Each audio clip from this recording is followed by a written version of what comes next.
All right, so the delivery, this is the last part of Module 5. Um, and really all I'm doing here is just, again, giving you some concepts to think about. You know, a lot of these videos I pulled from a year or two ago, so there are some updated information related to a lot of this stuff out there. But again, you know, I really just want to, you know, wet your whistle a little bit with what's possible. So when we talk about delivery, there are many different reasons that UAS are useful for delivering payloads, all right? Speed and efficiency, cost, which probably, you know, ends up being the number one reason for a lot of different things. Stealth, controllability, precision of flight, and safety, so no risk of life, right? We're going to see that come up a lot anytime we're talking about, anytime we ask the question, why use a UAS or why use a UAV, loss or risk to life is always going to be something that is going to enter the equation. All right, and then so just a little heads up for your Module 5 discussion board. I ask you to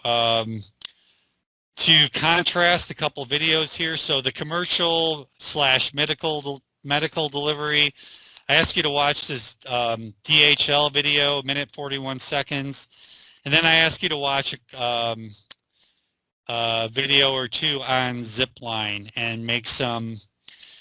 So what I actually ask you to do is watch these videos and then use some of this knowledge we acquired in Module 3 when we talked about the difference in airframes between a fixed wing and a rotor wing, and sort of make a comparison of these two sort of delivery mechanisms or these delivery systems, and make some judgments about those in your observations within a discussion board.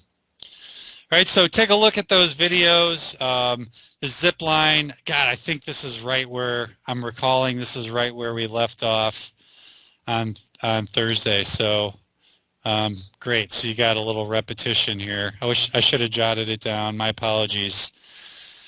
But this, so life vest delivery, this is also a big one. A big use of drone delivery.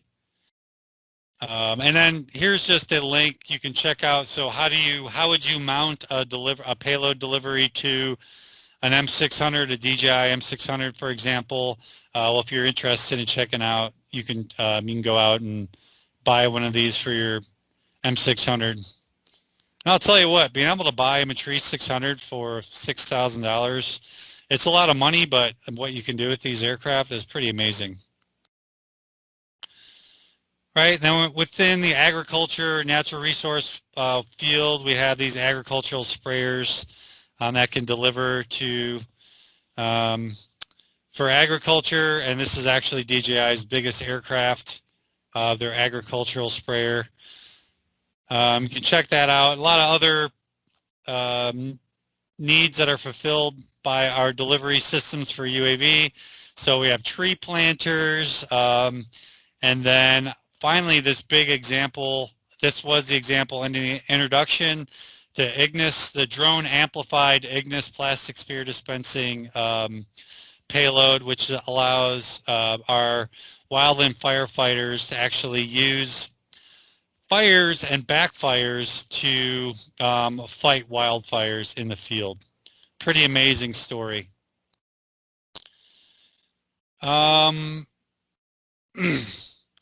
And a little note here on the Cayman K-Max.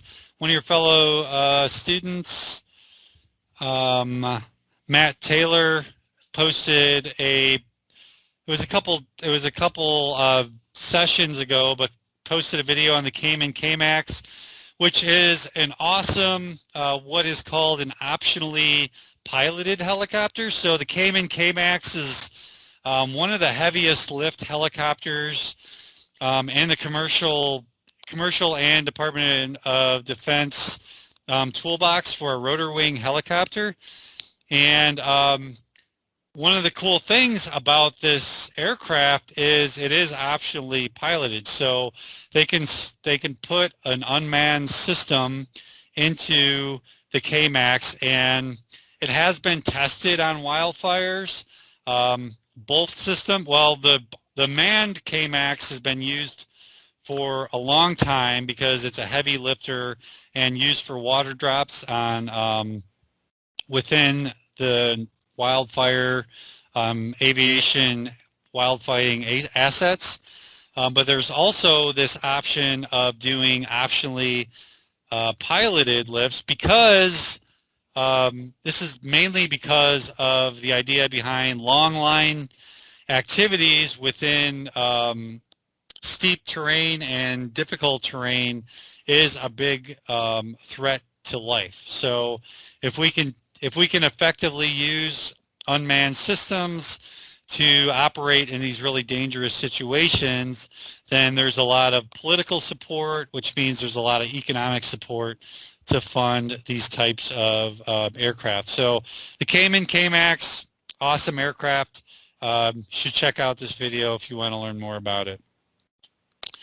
And finally, I know, again, munitions and weapons and the Department of Defense stuff is really outside of my wheelhouse, but I know I do want to actually, present some perspectives on it because I don't want you guys to be completely uninformed on the subject moving out of this class. So there are some really interesting ways that UAV are used, not just in intelligence collection, so not just in the information gathering, so the collecting of video surveillance, but also as munitions themselves. So either delivering munitions from like a Predator payload, but also if you check out this air-to-ground or this air-to-air method weapon, this Raytheon's, they call it the Locust, the low-cost UAV swarm technology,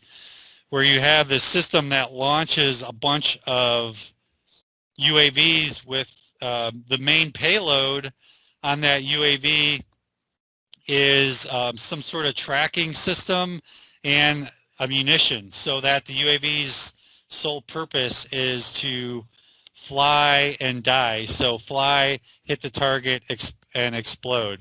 So mind-boggling stuff. I'm a pacifist myself, even though I am a veteran. So I just still believe it's super interesting to see what is possible with the technology. So check that stuff out if it's of interest to you.